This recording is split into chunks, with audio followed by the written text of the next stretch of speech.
Master గారి మాటగా చెప్పుకుంటూ ఉన్నాము. మన రికార్డింగ్ నెంబర్ 105 105. ఇక్కడ హెడ్డింగ్ జీవుని పరిణామము. 15th చాప్టర్ అయిన పురుషోత్తమ ప్రాప్తి యోగంలో ఇప్పుడు మనం 4వ శ్లోకం చదువుకోబోతున్నాం.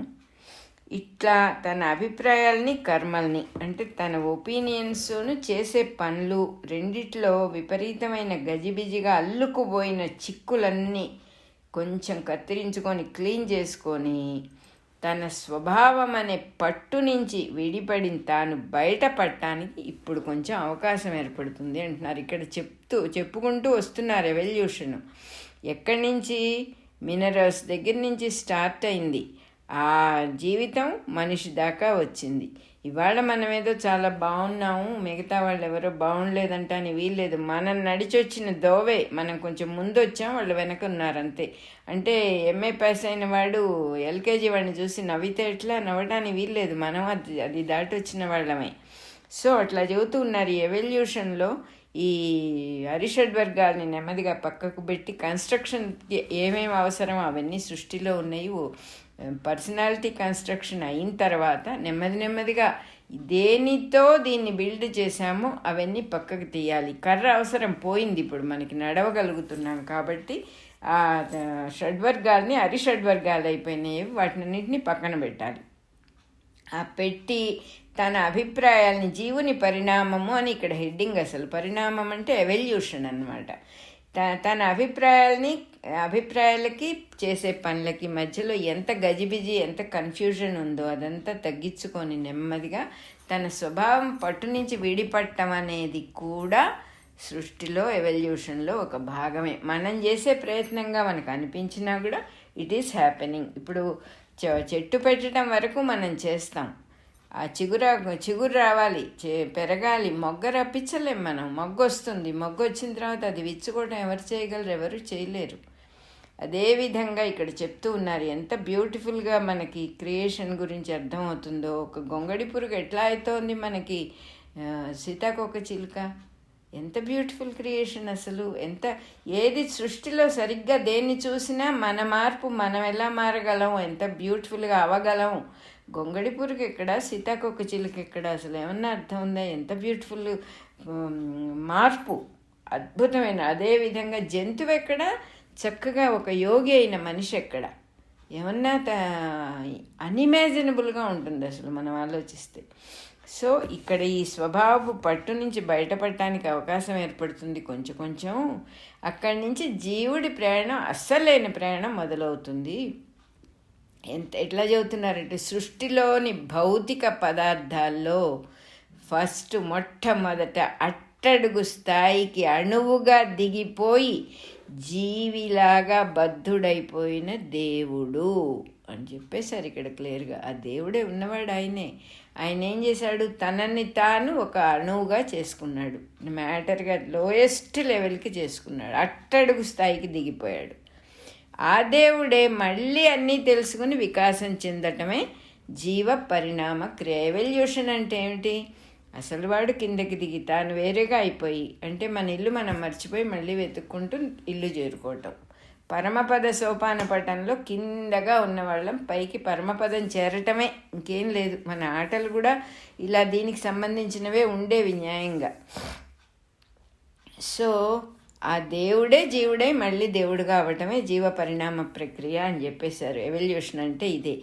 ఈ ఎవల్యూషన్ ప్రయాణంలో దాదాపుగా అన్ని దశల్లో ప్రకృతే నడిపిస్తుంది. ఇందాక చెప్పుకున్నాం కదా, ఆ ఎవల్యూషన్లు న్యాచురల్గానే జరుగుతాయి. పుట్టిన బిడ్డ ఎలా పెరుగుతాడంటే మనం పెంచగలమా? వాడే పెరుగుతాడు. ఎంత బ్యూటిఫుల్గా వాడు ఒక్కొక్కటే నేర్చుకుంటాడు. నెలకి రోజుకి మార్పు వస్తుంది. వాళ్ళు నవ్వటం నేర్చుకుంటాడు, ఎక్స్ప్రెషన్ నేర్చుకుంటాడు, గుర్తుపడతాడు మనుషుల్ని, కాళ్ళు చేతులు ఆడించటం నేర్చుకుంటాడు, తన చేతులు తను చూసి ఆనందిస్తూ ఉంటాడు. ఇట్లా ఎంత మార్పు, పరిణామం అంటే మార్పు, ఎంత మార్పు, మంచి మార్పు వస్తూ ఉంటుంది బిడ్డలో. అది ప్రకృతిలోనే సహజంగా ఉంది అని చెప్పేశారు ఇక్కడ. ఆ ప్రకృతియే తల్లి, మాతృమూర్తియే నడిపిస్తుంది మనల్ని అని చెబుతూ ఉన్నారు. ఒక తల్లి బిడ్డను నడిపిస్తుందే, అలా నడిపిస్తుంది ఆ తల్లి. మానవ దశకు వచ్చిన తర్వాత అప్పుడు మటుకు ఇంకా మనిషి తన పరిణతి తనే సాధించుకోవాలి, తన ప్రోగ్రెస్ తనే సాధించుకోవాలి. జంతువుగానే ఉంటావా, మళ్ళీ మళ్ళీ మళ్ళీ జంతువుగా పుట్టొచ్చు, ఏమీ పర్వాలేదు. లేదా మానవత్వానికి ఎదగటానికి నీకు విపరీతమైన అవకాశాలు, అన్ని రకాల అవకాశాలు ఉన్నాయి, తనే సాధించుకోవాలి అంటున్నారు. కానీ మానవ జన్మల దశల్లో చాలా కాలం, అంటే కొన్ని వేల జన్మలు ప్రకృతే వాడిని మాతృమూర్తిగా వాడిని కూడా నడిపిస్తుంది. అంటే తన ప్రయత్నము ఉంటుంది, బుద్ధిపూర్వకమైన ప్రయత్నము, డైరెక్షన్ కొంచెం ఉంటుంది, ప్రకృతి సహాయం చేస్తూ ఉంటుంది అనమాట. మనకే తెలుస్తుంది ఆ విషయం.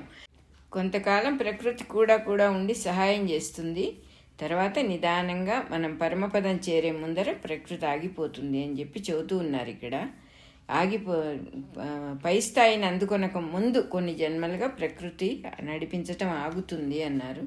ఈ స్థాయిని అందుకోవటానికి అంటే తనకు తానే ప్రయాణానికి సంసిద్ధుడవుతాడనమాట. మళ్ళీ కూడా ఇక్కడ చెబుతూ ఉన్నారు. నాకు ఎప్పుడు అనిపిస్తుంది ఆ మాట, ఏమనిపిస్తుందంటే మనం రెడీగా ఉండాలంటే మనం ఏం చేయక్కర్లా. సంసిద్ధుడవటము అనేది జరిగితే ఆ ప్రయాణం జరిగిపోతుంది, మిగతావన్నీ జరిగిపోతాయి. సంసిద్ధుడవటం అంటే మనం కన్విన్స్ అయినాం మన మార్గం ఇది అని, ఏం చేయాలో తెలిసింది, ఎస్ ఐఎమ్ రెడీ అని ఉన్నాడంతే.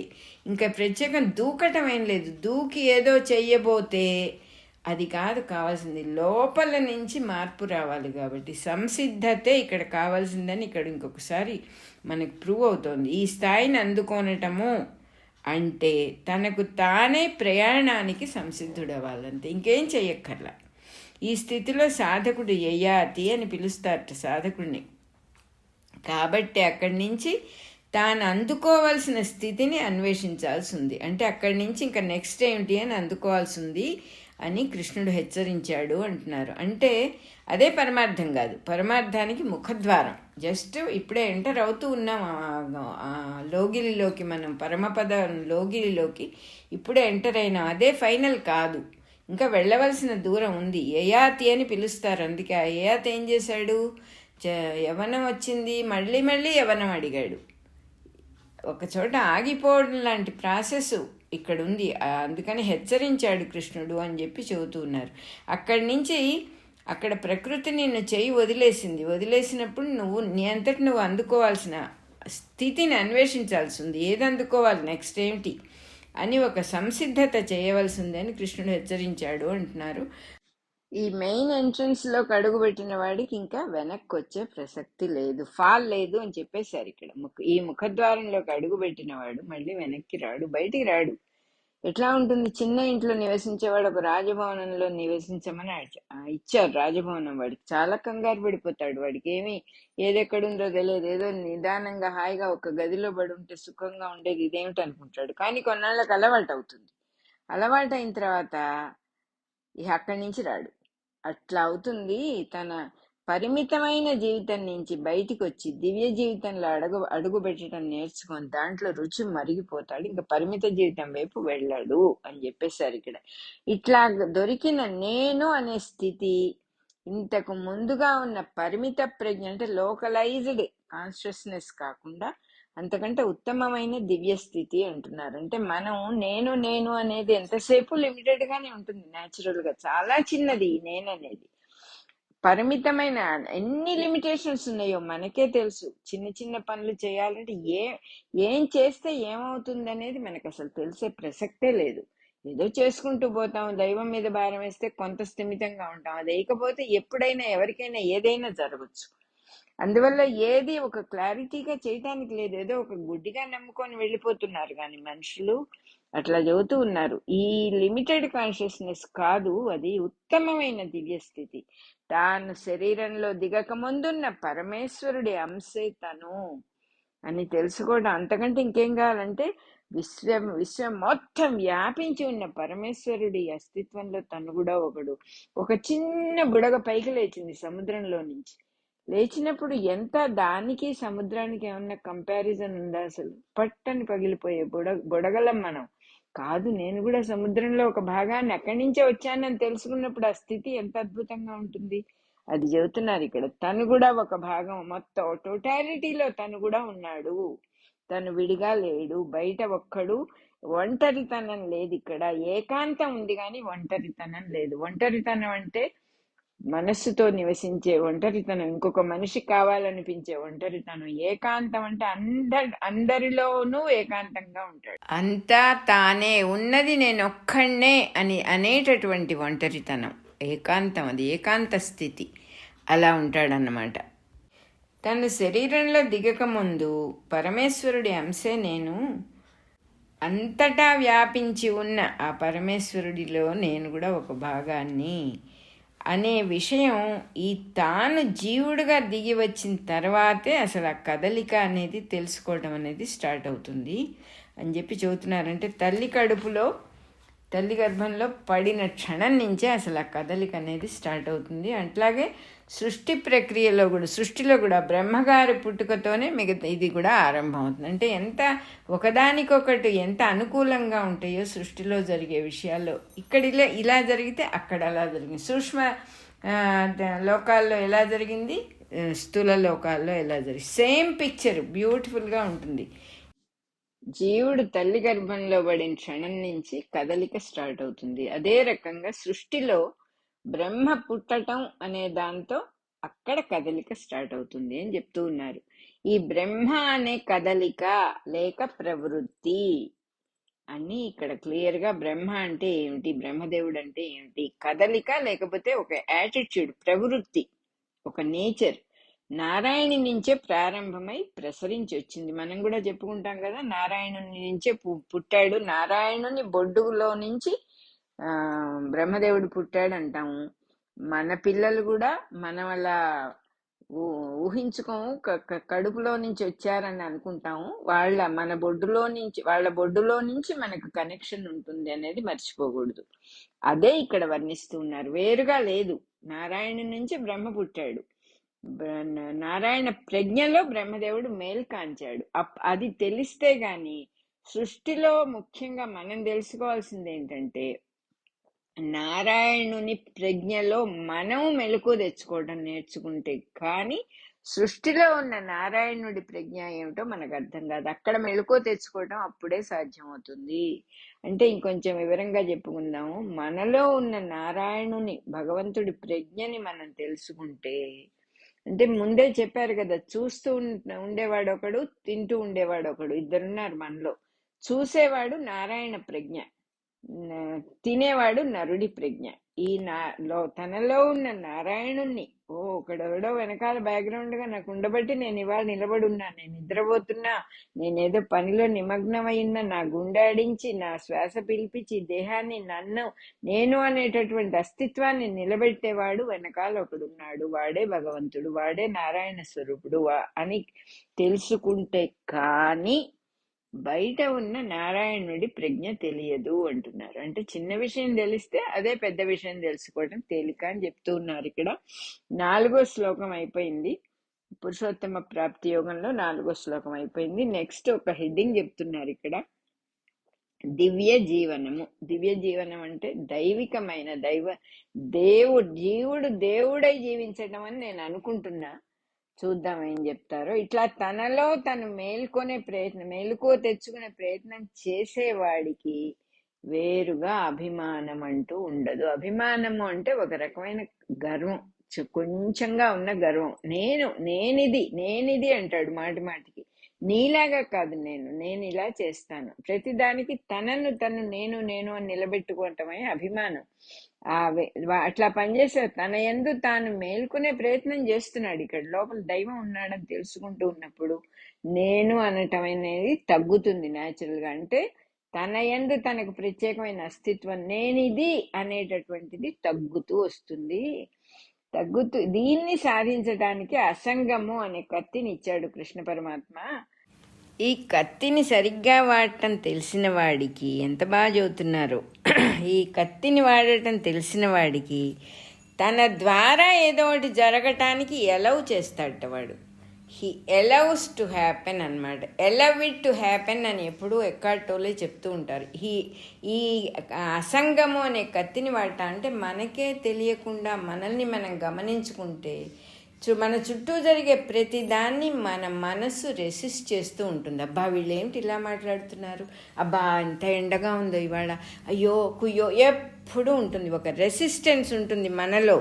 ఇక్కడ అందుకని వివరంగా చెబుతూ ఉన్నారు, ఈ అసంగము అనే ఖడ్గమని సరిగ్గా వాడుకోవటం చేతైన వాడికి, దాన్ని వినియోగించటం చేతైన వాడు ఏం చేస్తాడు, తన చుట్టూ జరిగే జగత్కర్మను, ఏ విషయం జరిగినా జగత్కర్మే, జగత్తులో జరిగే పని జరగనిస్తాడే కానీ దాని యందు తను ఏ ఆసక్తిని చూపించడు. అంటే మనం అది మనసులో రెసిస్ట్ చేస్తున్నామంటే అర్థం ఏంటి, మనం దాని మీద ఆసక్తి చూపిస్తున్నాము అని అర్థం అన్నమాట. క్లియర్గా చెబుతూ ఉన్నారు ఇక్కడ. దాని యందు ఏ ఆసక్తిని చూపించాడు. ఆ ఖడ్గాన్ని, అసంగం అనే ఖడ్గాన్ని వాడేవాడు ఎలా వాడాలి, ఎలా వాడుతున్నాడని చెప్తున్నారు ఇక్కడ. ఈ జరిగేది తనది కాదు అని తెలుసుకున్నవాడు అన్నమాట. అసంగం అనే ఖడ్గాన్ని పట్టుకున్నవాడు ఈ జరిగేది నాకు సంబంధించింది కాదు అని తెలుసుకుంటాడు. కాబట్టి ఆ జరిగే పని వల్ల మంచి జరిగినా, మంచి ఫలితం వచ్చినా, చెడ్డ ఫలితం వచ్చినా తనకి సంబంధించింది కాకుండా పోతుందన్నమాట. ఏ రకమైనటువంటి వాసనలు, కర్మల వాసనలు తన యందు ఉండకుండా చక్కని ప్రవహించే సెలయేరులో నీళ్లులాగా వెళ్ళిపోతూ ఉంటాయిట. స్వచ్ఛమైన జలాలు ప్రవహించి వెళ్ళిపోవటం జరుగుతూ ఉంటుంది. తన జీవితమే ఒక సెలయేరై అందులో ఉన్న స్వచ్ఛమైన జలాలు ప్రవహించి వెళ్ళిపోతూ ఉంటాయి. కానీ ఏ వాసనని, ఏ మకిలని, దేన్ని పట్టుకొని కలుషితం అవవు. కర్మ అనే దాంతో కలుషితం అవవు. ఈ అసంగాన్ని కనుక పట్టుకుంటే, అసంగం అంటే ఏమిటి, చుట్టూ అనేకం జరుగుతాయి, మనకెందుకు, వాళ్ళు అలా చేశారు, వీళ్ళు అలా మనసులోంచి వస్తూ ఉంటాయి. దీన్ని ఎలా ఫస్ట్ వస్తూ ఉంటాయి అని మనం తెలుసుకుంటే తర్వాత మనం ఎలా ట్యాకిల్ చేయాలో తెలుస్తుంది. ఆగటం నేర్చుకుంటాం మనం తప్పకుండా.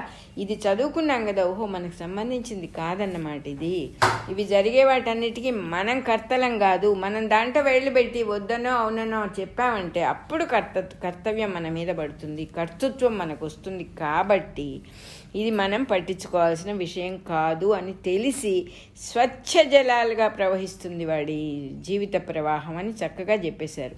తాను నిత్యం తనెప్పుడు స్వచ్ఛమైన నీళ్ళలాగా ఉండటమే తన యందు తానుండుట. ఏ కలుషితాన్ని, ఏ వికారాల్ని ఎలవ్ చేయడన్నమాట. తనలోకి తాను ఎలవ్ చేయకుండా ఉంటాడు. కాబట్టి అదే స్వచ్ఛమైన ప్రవాహము అని చెప్పేశారు ఇక్కడ. తన యందు తానుండుట అంటే ఏమిటంటే స్వచ్ఛమైన నీళ్లు సెలయేరులో ప్రవహించటమే తన యందు తాను ఉండటం. అంటే ఏ వికారములు, హెచ్చుతగ్గులు, మంచి చెడ్డలు ఏవి ఇతన్ని కలుషితం చెయ్యలేదు. ఇవేవో జరుగుతూ ఉన్నాయి, వాటికి నాకు సంబంధం లేదు, నేనెవరు జడ్జిమెంట్ చేయటానికి. అట్లా తన యందు తనున్నవాడికి కోరికలను విడిగా ఏముంటాయి, ఇంకా తనకేదో కావాలి, తనకేదో వద్దు అని పోయినవాడు అసంగమనే ఖడ్గం పట్టు కూర్చున్నాడు. సో తన యందు తాను ఉండటం అనేది చక్కగా జరుగుతుంది. ఆ సెలయేటి నీళ్లు, ఆ స్వచ్ఛమైన సెలయేటి నీళ్లు మనుషులకి, పశువులకి, పక్షులకి, స్నాన పానాదులకి వాడివి చక్కగా దిగి స్నానం చేయొచ్చు, తాగొచ్చు. ఎందుకంటే వెళ్ళిపోతూ ఉన్న స్వచ్ఛ జలం, అది చక్కని స్వచ్ఛ జలం అందరికీ ఉపయోగిస్తుంది. అంటే ఇలా ఈ అసంగం అనే ఖడ్గాన్ని వాడటం తెలుసుకున్నవాడు చుట్టూ ఉన్న వాళ్ళందరికీ కూడా ఉపయోగిస్తాడు అని చెబుతూ ఉన్నారనమాట ఇక్కడ. అంతేగాని సెలయేటి నీళ్ళకు ప్రత్యేకమైనటువంటి గుణం అంటూ ఏమేమి ఉండదు, తనకు కావాల్సింది ఏమి ఉండదు, ఆ ప్రత్యేకతే లేదు.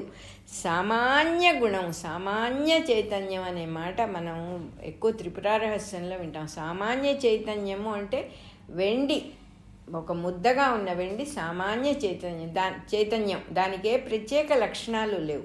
ఒక కంచంగానో, ఒక చెంబుగానో, ఒక విగ్రహంగానో అయినప్పుడు విశేష చైతన్యం అవుతుంది. మన సృష్టి అంతా విశేషాలతో కూడి ఉంటుంది. కానీ సామాన్య చైతన్యం ఎట్లా ఉంటుంది, ఏ ప్రత్యేకతలు లేకుండా సర్వసాధారణంగా ఉంటుంది, సహజంగా ఉంటుంది.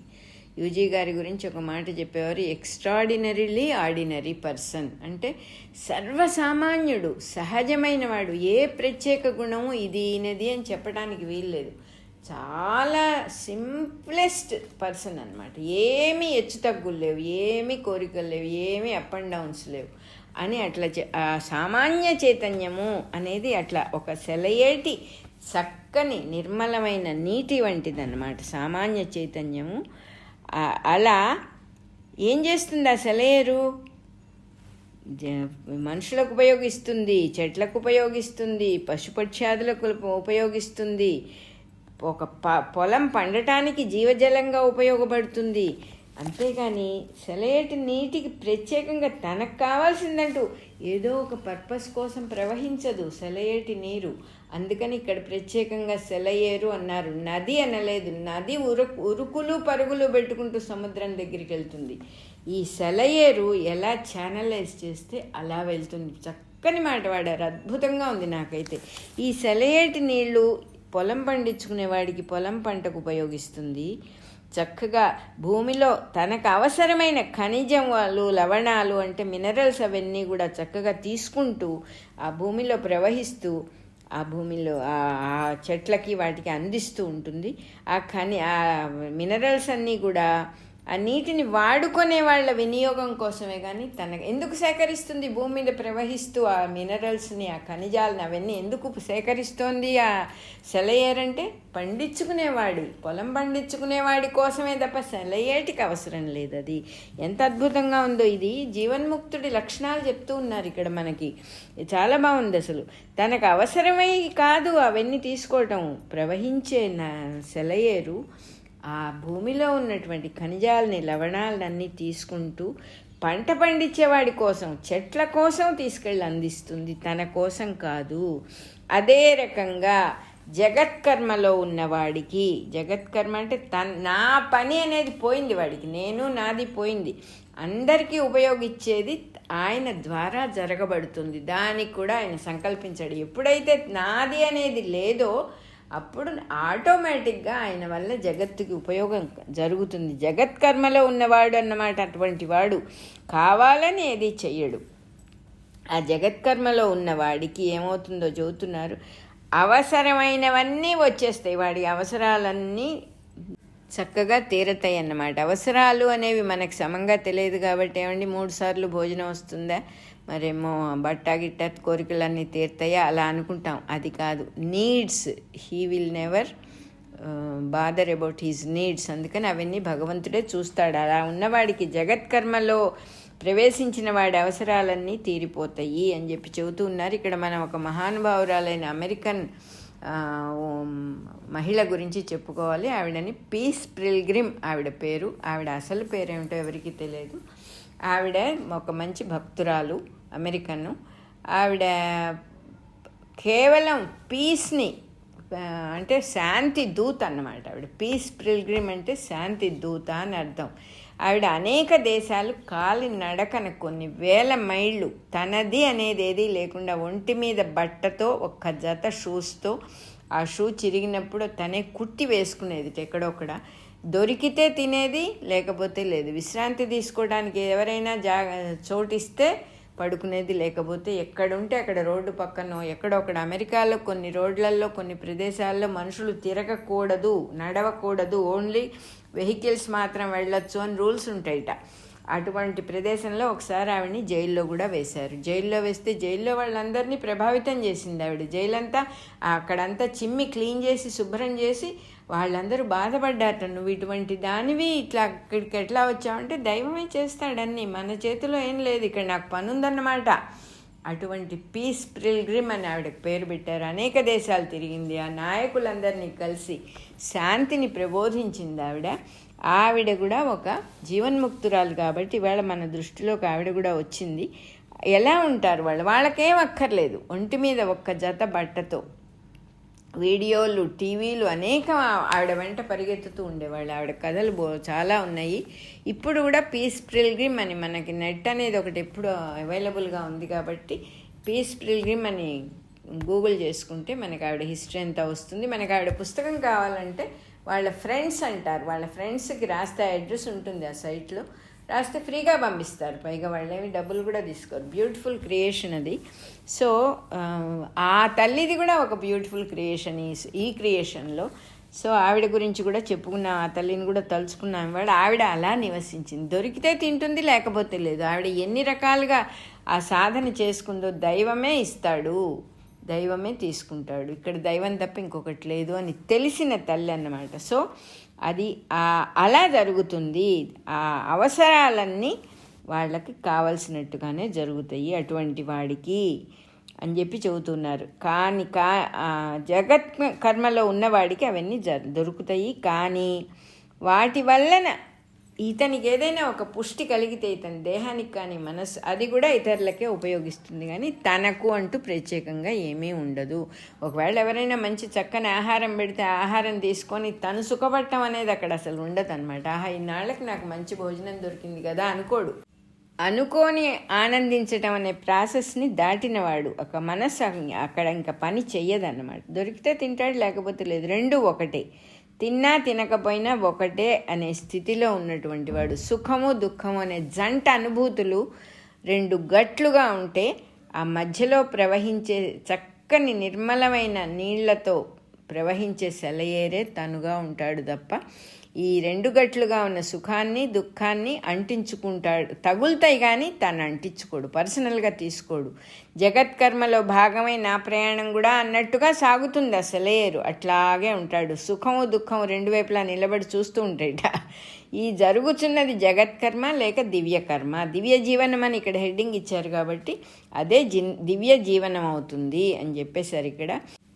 అలాగే ఈ శరీరానికి ఖర్చు అయిపోవటం ఉంటుంది, కానీ తాను ఖర్చు అవ్వడు. ఎప్పుడు అలాగే శాశ్వతంగా ఉన్నానని తెలుసుకున్నవాడే తాను.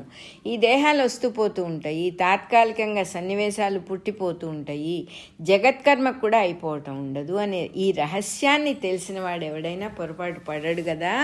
అట్లా ఇతను కూడా పొరపాటు పడని వాడయి అద్భుతమైన ఆ పరమపదాన్ని చేరుకుంటాడు. ఇప్పుడు మనం దూరం నుంచి చూస్తూ ఉండంగా అది అని ఏదైతే గమనించబడుతోందో ఆ జగత్కర్మలో తాను కూడా ఒక భాగమైపోయి ఉంటుంది అన్నారు. ఇక్కడ 5వ శ్లోకం అయిపోయింది. ఇప్పుడు వెలుగులకు అవ్వల అని హెడ్డింగ్ ఇక్కడ. ఈ సృష్టి అనే జగత్కర్మ మొదలుపెట్టిన తర్వాత దాని నుంచి దానిలోని భాగంగా ఈ యొక్క జగత్తు గురించి చెబుతూ ఉన్నారు ఇక్కడ. ఆ భాగంగా పుట్టినవాడు అగ్ని. జగత్తు మొదలుపెట్టిన తర్వాత, జగత్కర్మ ప్రారంభమైన తర్వాత దానిలోని భాగంగానే పుట్టినవాడు అగ్ని. ఇది వేదాల్లో చెప్పబడిన అగ్నే కానీ మనకి తెలిసిన పంచభూతాల్లో ఉన్న అగ్ని కాదు అని చెప్పి వివరంగా చెబుతున్నారు. సృష్టిలో మొట్టమొదటి సంచలనము అగ్ని, అంటే ఇగ్నిషన్ అని వేదాలు వర్ణిస్తాయి. ఎలా ఏవేవి వచ్చినాయి అనే దాని గురించి చెబుతున్నారు. ఈ అగ్నికి ఏంటి లక్షణం అంటే వ్యాపనశీలం, వ్యాపిస్తుంది. మనమే చూస్తే అగ్ని ఎలా వ్యాపించి ఉందో కూడా మనకి తెలియదు, సర్వత్రా వ్యాపించి ఉంది. అందుకే ఈ సృష్టి నిలబడింది. మనలో కూడా అగ్ని అనేది పని చెయ్యకపోతే మనం గడ్డగట్టుకొని ఐస్ అయిపోతాం, మంచుగడ్డలం అయిపోతాం మనం. ఆ అగ్ని మనల్ని నిలబెడుతోంది. సృష్టి మొత్తంలో వ్యాపనశీలం ఉంది, దానికి వ్యాపించే లక్షణం కలిగి సృష్టి మొత్తానికి ఆధారంగా ఉన్న స్థితిలో ఆ ప్రజ్ఞను ఏమంటారంటే ఇంకా విష్ణువు. విష్ణువు అనే ఇద్దరు దేవతలుగా వేదాలు వర్ణిస్తాయి. విష్ణువు అనే జంట దేవతలుగా వేదాలు వర్ణిస్తాయి అని చెప్తున్నారు. సృష్టిలోని భాగాలుగా పంచభూతాలు, అందులో అగ్ని కూడా ఉద్భవిస్తాయి, పుడతాయి. ఒక్కొక్క సౌర కుటుంబానికి మెయిన్గా కేంద్రమైన సూర్యుడు సెంటర్. ఆ సూర్యుడు సౌర కుటుంబానికి ఒక సెంటర్ ఉంటుంది. ఆ పర్టికులర్ సూర్యుడు ఆ అగ్నికి మొట్టమొదటి వ్యక్త రూపము అని చెప్పారు ఇక్కడ. మన భూమికి సంబంధించినంత వరకు భూమి తిరుగుతూ ఉండటం, పరిభ్రమణ చెందటం, చంద్రుడు తిరుగుతూ ఉండటం, సూర్యకాంతి చంద్రుడి మీద ప్రతిఫలించి భూమి మీద జీవులకు వెలుగునివ్వటం, ఇదంతా కూడా ఆ అగ్ని యొక్క వ్యక్త రూపాలే ఇవన్నీ కూడా అని చెప్పి క్లియర్గా చెప్పేసేసారు. దానివల్ల జగత్కర్మకు కేంద్రమైన నేను అనే, జగత్కర్మకేది కేంద్రము? నేను అనే పరమపదం. ఆ పరమపదాన్ని సూర్యచంద్రులు అగ్ని వెలిగించటం సాధ్యం కాదు. వాళ్ళు సృష్టిని వెలిగిస్తూ ఉన్నారు, కానీ ఈ నేను అనే కేంద్రాన్ని వెలిగించటం అనేది సూర్యచంద్రులకు కూడా సాధ్యం కాదు. దాని గురించి భాగవతంలో ఒక పద్యం గుర్తు చేసుకుందాం ఇక్కడ. లోకంబులు లోకేశులు లోకస్థులు తెగిన తుది అలోకంబగు పెంజీకటి కవ్వల నెవ్వండే కాకృతి వెలుగు వాని నాత్మభవునీశ్వరునే శరణంబు వేడనని అంటాడు గజేంద్రుడు. అంటే లోకాలు, లోకేశులు ఎంత అద్భుతంగా ఉంది. లోకాలు అన్ని మన మనసులోంచి తీసి పక్కన పెట్టాలి. లోకస్తులు, లోకంలో ఉండే వాళ్ళని తీసి పక్కన పెట్టాలి. లోకేశులు, లోకాలని ఏలే వాళ్ళని తీసి పక్కన పెట్టాలి. వాళ్ళందరినీ తీసేశాం. అప్పుడేమవుతుంది, ఒక ధ్యానానికి కూర్చున్న వాడు చేసే పని చెబుతున్నారు ఇక్కడ. వాళ్ళందరినీ తీసి పక్కన పెట్టిన తర్వాత అక్కడ విపరీతమైన చీకటి, పెను చీకటి ఉంటుందిట. ఆ పెను చీకటికి అవతల ఒక చక్కని వెలుగు, నేను అనేటటువంటి ప్రజ్ఞ అనే వెలుగు, జీవప్రజ్ఞాస్వరూ ఆ నేననేది జీవప్రజ్ఞా స్వరూపంగా ఉంటుంది. చంద్రుడు మనస్సుగా ఉంటుంది. పావకుడు అనే అగ్ని ప్రాణశక్తిగా పనిచేస్తాయి. ఆ వెలుగుని నేను ధ్యానం చేస్తున్నాను అని అంటాడు అక్కడ. అది చెబుతూ ఉన్నారు ఇక్కడ, ఎగ్జాంపుల్ చెప్పారు. మనలో ఎట్లా ఉంటాడు, ఈ పెంజీకటి కవ్వల అనే పరమ పదాన్ని భాగవతం సూచిస్తుంది, వర్ణిస్తుంది. మనలో ఉండే సూర్యుడు నేను అనే జీవప్రజ్ఞ స్వరూపము, చంద్రుడు మనస్సు, పావకుడు అంటే అగ్నికే పావకుడు అని పేరుంది. పావకుడు అనే అగ్ని ప్రాణశక్తిగాను పనిచేస్తాయి. ఈ జీవ ప్రజ్ఞాదులు ఈ జన్మకు సంబంధించినవే. జీవుడి ప్రజ్ఞ అనేది ఈ జన్మకు సంబంధించింది అంతే, అంతకంటే లేదు. పరిమిత జీవ ప్రజ్ఞ అంటే చాలా లిమిటెడ్, సుఖ దుఃఖాలను అనుభవిస్తూ ఉంటుంది అది, ఇంకా దానికి అంతకంటే లేదు. పరిమితమైన జీవ ప్రజ్ఞ అప్ అండ్ డౌన్ లో కొట్టుకుంటూ ఉంటుంది. ఇది కాక నేను అనే దివ్యమైన ప్రజ్ఞ ఇంకోటి ఉంది. అదొకటి మనలో ఉండి సుఖ దుఃఖాలను చూస్తూ సాక్షిగా ఉంటుంది. ఇక్కడ చెబుతూ ఉన్నారు, ఒక పిప్పల వృక్షం మీద 2 పిట్టలు ఉన్నాయిట. అందులో ఒక పిట్ట ఆ చెట్టు పళ్ళని తింటోందిట, రెండవది చూస్తూ ఉంటుందిట అని ఋగ్వేదం వర్ణించిందిట. ఋగ్వేదం వర్ణించిన ఈ 2 దివ్య ప్రజ్ఞ జీవ ప్రజ్ఞలకి సంబంధించింది అనమాట. 2 ప్రజ్ఞల్ని నరనారాయణ ప్రజ్ఞలు అని పురాణాలు వర్ణిస్తాయి. దాన్నే చూసే పిట్ట, తినే పిట్ట అని.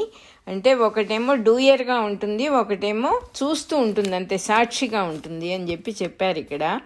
పురాణాలు వర్ణించేది కూడా నరప్రజ్ఞ, నారాయణ ప్రజ్ఞ అంటారు. నారాయణ ప్రజ్ఞ ఏమో ఎప్పటికీ ఉండేది, నరప్రజ్ఞ ఏమో చాలా లిమిటెడ్. మనకు కూడా తెలుసు ఆ విషయం. నరనారాయణులిద్దరూ ఎప్పటి నుంచో ఆప్తమిత్రులని, ఆత్మీయులని ఆప్తమిత్రులని విడదీయలేని జంట అని నారదుడు భారతంలో వర్ణించాడు అంటున్నారు. ఇక్కడ సింబాలిజం ఏంటంటే ప్రతి మనిషిలో కూడా ఈ పురాణ ప్రజ్ఞలు జంట ప్రజ్ఞలుగా ఉంటాయి. ఇందులో ఉన్న నరప్రజ్ఞ మేలుకొని నారాయణ ప్రజ్ఞ యందు భక్తి భావంతో, అంటే జీవుడు దేవుణ్ణి ఎంతో భక్తితో శరణు వేడి తనను నడిపించమని కోరినప్పుడు ఇద్దరూ ఒక రథంలో ఉంటారంటే నా శరీరము, నా జీవత్వం అనే రథానికి నువ్వే సారథివి అని దైవానికి అప్పగించుకున్నప్పుడు మనల్ని మనం, అప్పుడు ఇద్దరు ఒకే రథంలో ఉంటారు. నారాయణ ప్రజ్ఞ నడిపిస్తుంది నరప్రజ్ఞని అని చెప్తూ ఉన్నారు. అందువల్ల ఏంటంటే నరప్రజ్ఞ, జీవుడు దేవుణ్ణి వదిలి యువతలకి రాలేడు అసలు. అదేవిధంగా కృష్ణుణ్ణి విడిచి అర్జునుడు ఎట్లా అయితే యువతలకి రాలేడో, అదేవిధంగా తనలో ఉన్న నారాయణ ప్రజ్ఞను ఒక్కసారి తెలుసుకున్నాడంటే మనిషి సర్వసమర్పణ బుద్ధితో భక్తి భావంతో ఆ నరప్రజ్ఞ ఆ నారాయణుణ్ణి వదిలి ఇంక రాదు యువతలకి అని చెబుతూ ఉన్నారు. మన ఎయిమ్ అదే. మొత్తానికి ఏమిటి, మనలో ఉన్న నారాయణుని తెలుసుకోవటం అంటే చూసే పిట్టగా మనం మారిపోవటం, సాక్షిభూతంగా మారిపోవటం, డూయింగ్ అనే స్థితి నుంచి బీయింగ్ అనే స్థితికి వెళ్ళటం అన్నమాట. అంటే నారాయణ ప్రజ్ఞలో, దివ్య ప్రజ్ఞలో మనం కలిసిపోతాం విడిగా ఉన్నవాళ్ళం. దాంతో అక్కడి నుంచి యువతలకి రాదు ఆ ప్రజ్ఞ అని చెబుతున్నారంటే మోక్ష స్థితి, మళ్ళీ జన్మలేని స్థితి అని చెప్తూ ఉన్నారన్నమాట. 6వ నెంబర్ శ్లోకం అయిపోయింది. అలాగే 105వ రికార్డింగ్ నెంబర్ కూడా అయిపోయింది.